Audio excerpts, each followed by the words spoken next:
ईमानदारी से काम कर रहा है और आगे भी करता रहेगा, क्योंकि ये धरातल पर काम करने वाला देश का एकमात्र ऐसा संगठन है जो समाज के उत्थान के लिए सबसे ज्यादा काम करता है। भले ही घटना स्थल पर पुलिस पहुंचे या ना पहुंचे, भले ही एम्बुलेंस पहुंचे या ना पहुंचे, लेकिन भीम आर्मी का कार्यकर्ता जरूर पहुंचता है। अच्छा, भीम आर्मी बिखरी हुई है, इसका क्या रीजन रहा कि आप लोग अलग अलग हो गए और आपकी वजह से समाज भी भ्रमित हो रहा है? भीम आर्मी बिखरी हुई नहीं है। भीम आर्मी से कुछ गद्दार लोगों को निकाल दिया, उनको चर्चित करने का काम मीडिया ने किया। मीडिया ने उन्हें हाई फाई दर्शाने का काम किया, जिसके चलते उनकी वीडियोस को यूट्यूब को देखकर, फेसबुक को देखकर, उनकी रील्स को देखकर नए युवा जो भीम आर्मी की ABCD भी नहीं जानते, भीम आर्मी का इतिहास तक नहीं जानते, भीम आर्मी का संघर्ष तक नहीं जानते, भीम आर्मी की आइडियोलॉजी तक नहीं जानते, आज वो लोग भटक रहे हैं। वो लोग नहीं समझ पा रहे कि वास्तविकता में भीम आर्मी क्या है। तो मैं यहाँ पर कहना चाहूँगा कि भीम आर्मी बहुजनों की आवाज़ है, शोषित वंचित वर्ग को न्याय दिलाने की एक मुहिम है। अच्छा, 2024 फिर से उसी विषय पे आते हैं। आपकी जो भीम आर्मी है वो किसको सपोर्ट करेगी? आजाद समाज को करेगी, आजाद समाज पार्टी को करेगी, या बसपा को करेगी, या सपा को करेगी, या बीजेपी को करेगी? किसकी आइडियोलॉजी पे आप ज्यादा प्रभावित होते हैं? देखिए, इस देश में एक ही नेता हुए, बाबा साहब डॉक्टर अम्बेडकर। इस देश में एक ही महानायक हुए, माननीय श्री काशीराम साहब। मैं इन महापुरुषों की विचारधारा पर चलता हूं और इन महापुरुषों की विचारधारा पर चलते हुए माननीय श्री काशीराम साहब की बनाई हुई पार्टी बहुजन समाज पार्टी को सपोर्ट करता हूं।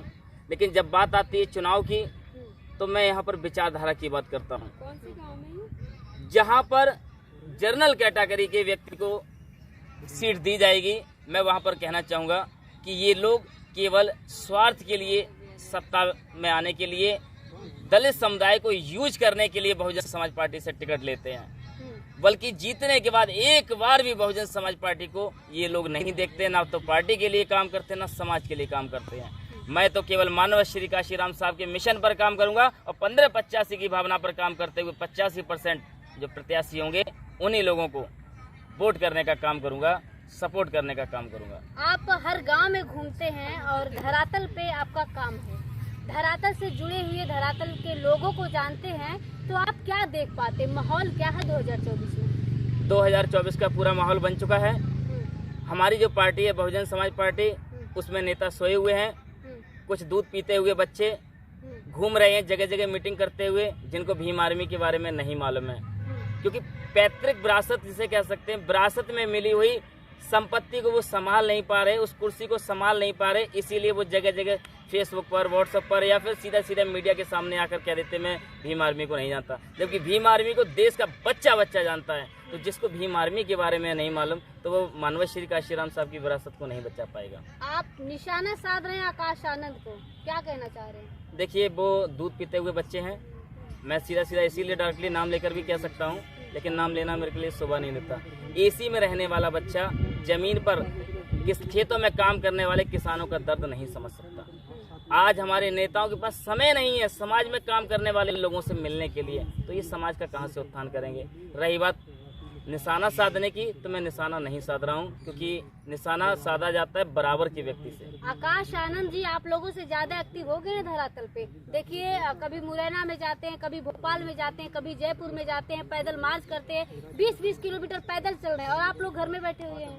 मैं थोड़ा सा यहाँ पर कहना चाहूँगा, जब राजस्थान में इंद्र मेघवाल की घटना हुई, वहाँ नहीं पहुँच पाई है। जितेंद्र मेघवाल की घटना हुई, वहाँ पर नहीं पहुँच पाई है। खोजाराम मेघवाल की घटना हुई, वहाँ पर नहीं पहुँच पाई है। दलित समुदाय के 2 व्यक्तियों को बुरी तरीके से मार दिया गया प्रतापगढ़ में, वहाँ नहीं पहुँच पाई है। जहाँ भी घटना होती वहाँ नहीं पहुँचते। ये केवल चुनाव का माहौल है। जिस प्रकार से मदारी पैसे कमाने के लिए जगह जगह बंदरों को नचाता है, वैसे ही आज हमारे बहुजन समाज को भीड़ इकट्ठा करके केवल झूठा दिलासा दिया जा रहा है कि हम सत्ता में आएंगे तब तुम्हारे लिए कुछ करेंगे। अच्छा, आपके नजर में बसपा ठीक नहीं है, या बसपा के लोग ठीक नहीं है, आकाश आनंद नहीं, तो क्या लगता है आप आजाद समाज पार्टी को सपोर्ट करने वाले हैं? देखिए, बसपा ठीक है, बसपा का मूवमेंट ठीक है, लेकिन बसपा में जो नेतृत्व करने वाले लोग हैं वो ठीक नहीं है।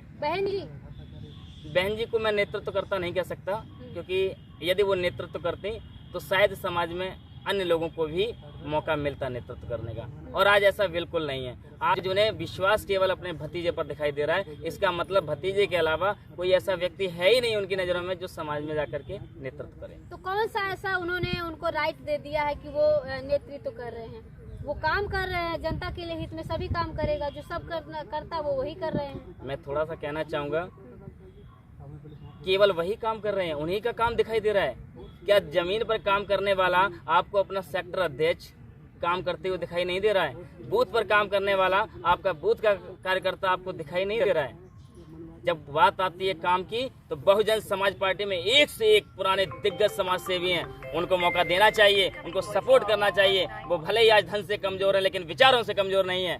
जब तक समाज में काम करने वाले निस्वार्थ समाज सेवियों को मौका नहीं मिलेगा, तब तक हमारी पार्टी पतन की ओर जाएगी। रही बात आजाद समाज पार्टी की, तो वो अभी नई पार्टी है। एक नई दुकान को, एक नई संस्था को चलने में समय लगता है, और चंद्रशेखर आजाद को अभी बड़ा होने में लगभग 10 से 12 साल लग जाएंगे, क्योंकि पहले आदमी गलतियां करता है और गलतियों से सीखता है। तो अभी तो ये गलतियां कर रहे हैं। उभरते हुए नेता हैं, विश्वास है। देखिए मैगजीन में भी आ गया था उनका नाम।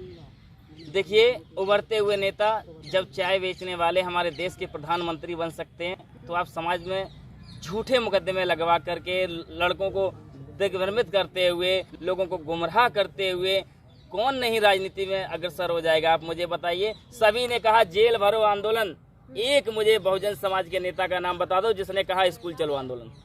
किसी एक नेता का नाम बता दो। हर कोई कहता है कि संविधान बचाओ यात्रा, कभी किसी ने कहा कि संविधान पढ़ाओ यात्रा? क्योंकि नेताओं के पास काम करने के विकल्प नहीं है, उन्हें तो केवल झूठा दिलासा और लोगों की भीड़ चाहिए। तो हम तो समाज सेवी हैं, दिखावा करना पसंद नहीं।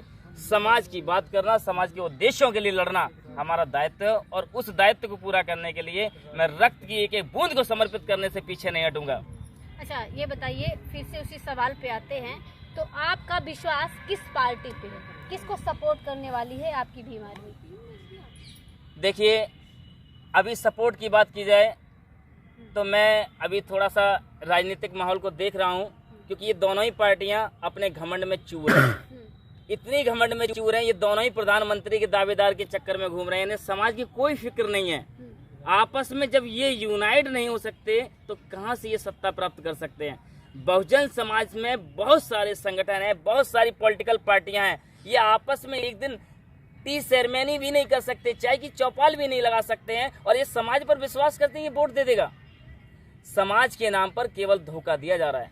अगर वास्तविकता में चाहते हैं कि हमारी सरकार बने, तो मैं तो चाहूंगा कि ये लोग एक बार सामाजिक स्थान पर जाकर के चाय की चौपाल लगाएं, और जितने भी बहुजन समाज की पॉलिटिकल पार्टियां हैं, जितने भी बहुजन समाज के सामाजिक संगठन हैं, इनके शीर्ष लीडरों को बैठ करके एकजुट होकर के आपसी गिले शिकवे को दूर करना होगा। जब तक आपसी गिले शिकवे दूर नहीं करेंगे, द्वेष भावना को खत्म नहीं करेंगे, तब तक बहुजन समाज कभी भी हुक्मरान नहीं बन सकता। और रही बात वोट करने की, तो वोट करने के लिए भी बहुत सारा समय पड़ा हुआ है, क्योंकि एक पल में तो बहुत कुछ बदल सकता है। अभी तो पूरे 6 महीने हैं, 6 महीने में बहुत सारे लोग बदल जाएंगे। तो पहले मैं देखूंगा, जो समाज के लिए अच्छा होगा मैं उसके लिए तारीफ करूंगा, क्योंकि उभरता हुआ व्यक्ति नहीं, हमें काम करने वाला व्यक्ति चाहिए, जिस पर समाज को विश्वास हो, जो समाज की आकांक्षाओं पर खरा उतरे, समाज के उद्देश्यों के लिए काम करे। भले ही वो गरीब हो, चलेगा, लेकिन उसके अंदर समाज के प्रति समर्पण का भाव होना चाहिए। ऐसे व्यक्ति को आगे लाने के लिए हम अपने रक्त की एक एक बूंद को समर्पित करने का काम करेंगे। ऐसे व्यक्ति को आगे बढ़ाने के लिए रात दिन प्रचार करेंगे, तन मन धन से सपोर्ट करने का काम करेंगे। चलिए, बहुत बहुत शुक्रिया। तो आपने सुन लिया आजाद विजय कुमार आजाद जी का राजनीतिक विचार क्या है, ये क्या कहना चाहेंगे, और जो इन्होंने धरातल पे देखा है, जो महसूस किया है, उस विषय में भी हमने जानने की कोशिश की। और जो बसपा की जो बहुजनों की हितैषी पार्टियां हैं, या फिर आजाद समाज पार्टी है जो उभरती हुई पार्टी है, जो भीम आर्मी के दूसरे पार्ट वाले हैं, उनके विषय में भी हमने जानने की कोशिश की। तो सारी बातें सुनने के बाद, विजय कुमार आजाद जी को सुनने के बाद आप क्या कहना चाहेंगे? कमेंट बॉक्स में अपनी प्रतिक्रिया जरूर दें। शुक्रिया।